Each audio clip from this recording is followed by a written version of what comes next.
You know what I noticed when I began pioneering is every single pioneer had some kind of chronic injury or ailment of some kind. Yeah. Every pioneer. Yeah. And 3 days before my pioneer status became active, I injured my back. Yeah. I mean, that's not a coincidence. That's It's not just, not. it's not. When I was living in Africa, I was there for a couple of years, and I had gotten a dysentery, a bacterial dysentery. And I treated it, it was fine. But then there was just something that didn't feel right after that. And the doctor ran some tests and everything looked fine. And he looked me right in the eyes and he said, "Are you happy here? Are you happy doing what you're doing?" And inside I was screaming, "No, I am not." But as the stoic witness that you have to, you put that on, I said, "Well, of course I am."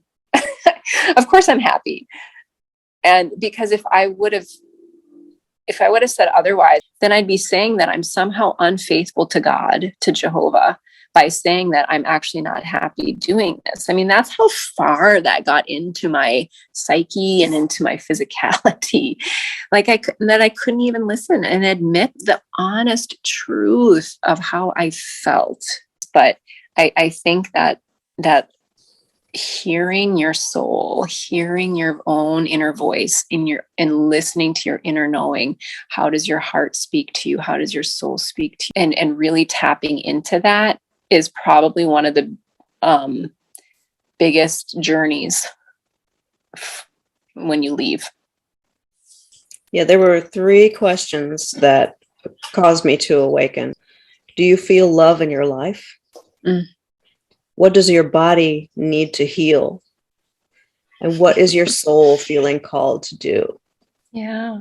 And one of the things that I realized is that going to meetings and the rote, the constant feeding the programming into your mind, Yeah. it's designed to prevent you or to deter you from tapping into your inner knowing, to your heart. Absolutely. And the scripture being brought to your attention all the time saying that the heart is treacherous, so you can't listen to it.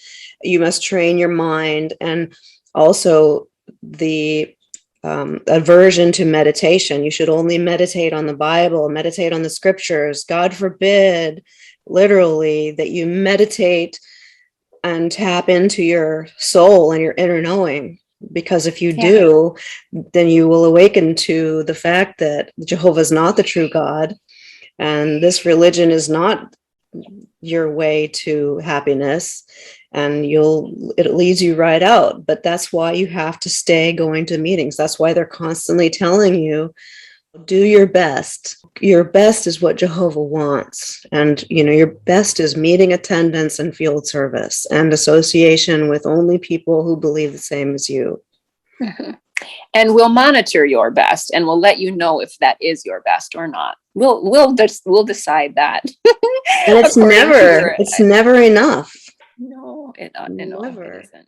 Well, I think at this point, if you're a witness and you're thinking that this may not be the truth you thought it was, but you're invested as far as like your friends and your family go, the wisest thing to do is walk away slowly, gently, like stop going to meetings and, whatever, because if you do get disfellowship, then you have cut off. I know.